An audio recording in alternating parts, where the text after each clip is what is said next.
It's been 3 days now since the Princess of Wales made her shock revelation to the country about her cancer diagnosis.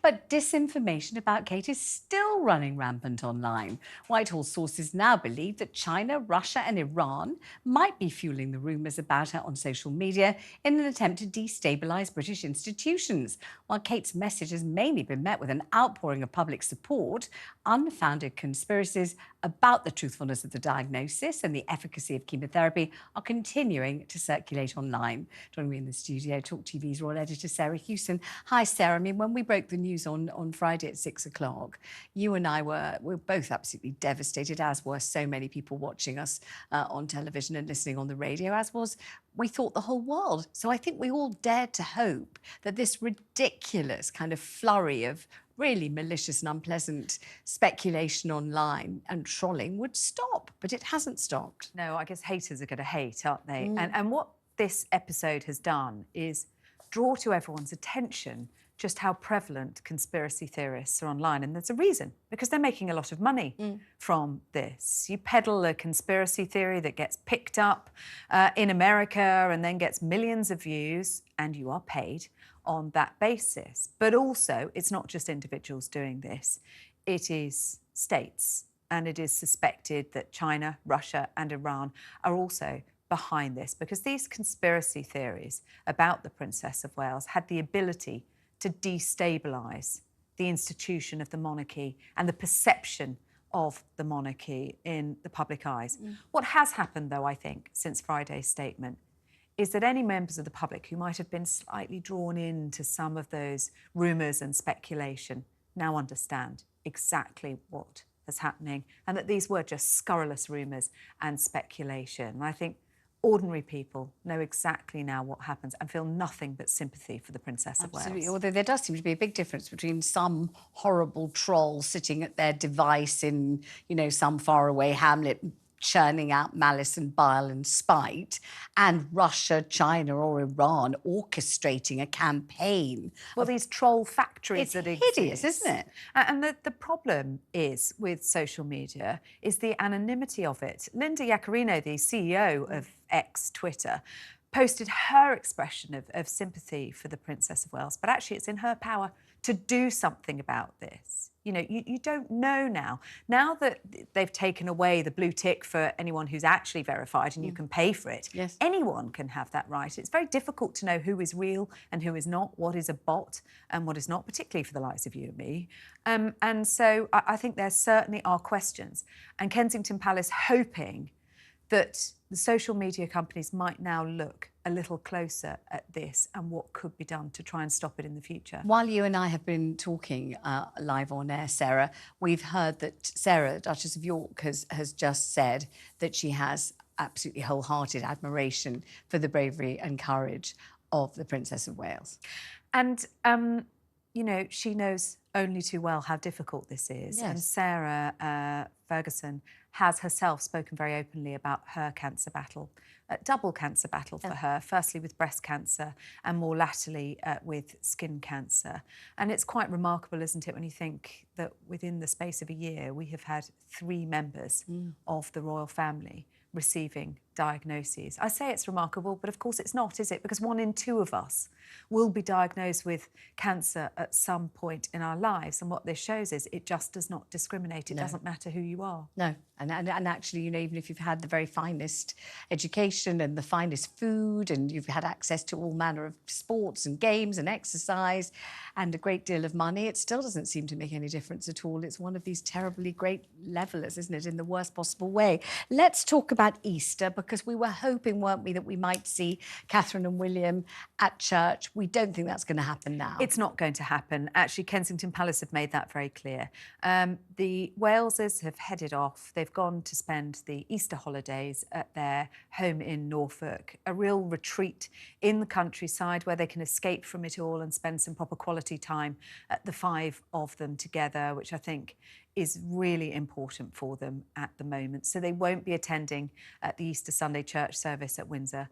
But we're starting to get the suggestion that perhaps, if he's well enough and if his doctors decide it's OK, the King could potentially make an appearance with a sort of reduced congregation there. Again, they want to protect him, but we might see him there at Easter. But it will look very different to last year. Just ahead of the coronation, we had the whole family out in force in the spring sunshine.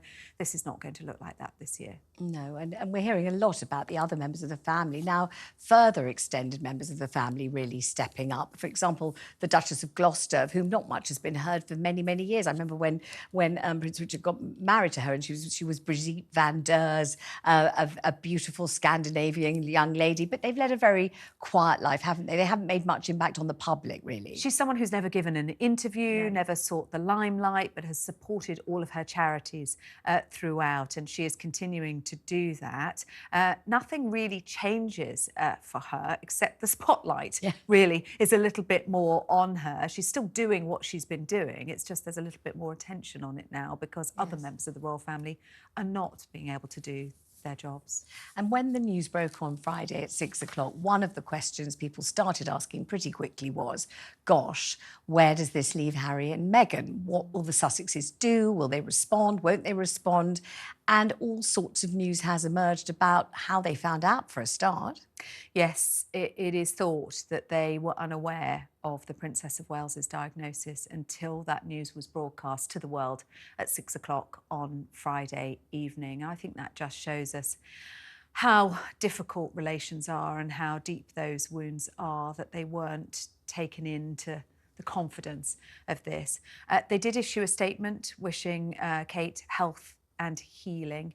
We also understand that they reached out privately to the Prince and Princess of Wales. Now, we don't know the nature of that conversation. We don't know what is happening. But I think it's a stretch to suggest that this would be the moment and a catalyst for reconciliation between them, because that's really not a priority now for William and Kate. They want to focus everything on the children and Kate's own recovery. Do you think it's true that the Sussexes found out alongside the rest of the world because Prince William doesn't trust his brother and thought if he told him in advance it might be leaked? I think that's highly likely. We know that there's very limited communication between them, and I think there is an issue of trust. And this was such a tightly guarded secret for very good reason, that they wanted their children to find out from them and not from the media and not from other people gossiping about it. And so I think they kept it to a very, very, very small group of people who knew.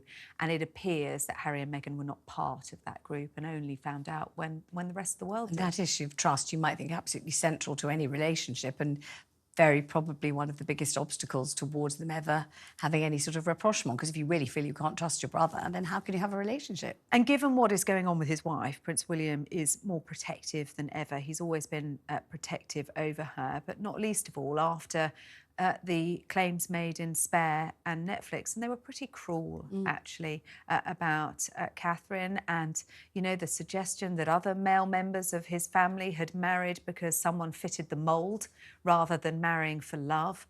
There was Omid Scobie's book, for example, that described Catherine, the Princess of Wales, as a Stepford wife figure. Very, very cruel, very unfair, and I think you know, William feels very protective, and particularly right now will want to shield his wife from any kind of extra stress or trauma. And speculation today that Meghan's, what the heck is it called again? Orchard what? American Riviera Orchard. American Riviera Orchard, forgive me for not remembering that brand, which we know is going to be flogging bird baths and jams and stationery and all kinds of things. Copper pans. Yeah, copper pans, and all pretty expensive too, has actually taken its inspiration from another brand altogether that she quite wanted to sign up with and go and work with, but they weren't keen to have her. Yes, this is a brand called Flamingo Estate, which is based in California. It's like an uber posh farm shop. Think Dalesford or something like that.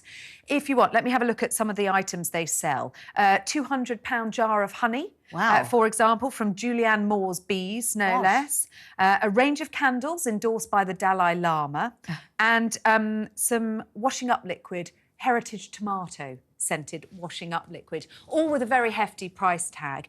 Apparently, Meghan is a big admirer, and she had tried to invest. She wanted to be involved in the brand. They didn't take her on board, and so she set up her own, which, according to those in the know, looks suspiciously like the brand that she aspires to.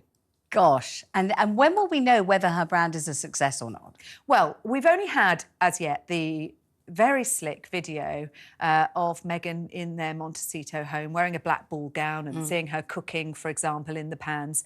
We've only had that sneak peek so far. It's going to launch April time, we understand, mid to late April. And after that, and there'll be a huge amount of attention on this. And actually, it's not something new for her. It's something that she did a lot of stuff around when she had her blog, The Tick, the lifestyle blog, talking about food, talking about homewares. I think she wants to create this, and we know she's been working on her new brand, this kind of Martha Stewart-esque brand, isn't it? / Gwyneth Paltrow, I don't know. So it will be interesting to see just how that is received by Americans. Can we buy it over here? I don't know. Well, we'll wait and see, won't we? Yeah, I mean, perhaps they'll start in the US. Shipping might be quite expensive for a copper pan, mightn't it? Sarah, thank you very much indeed.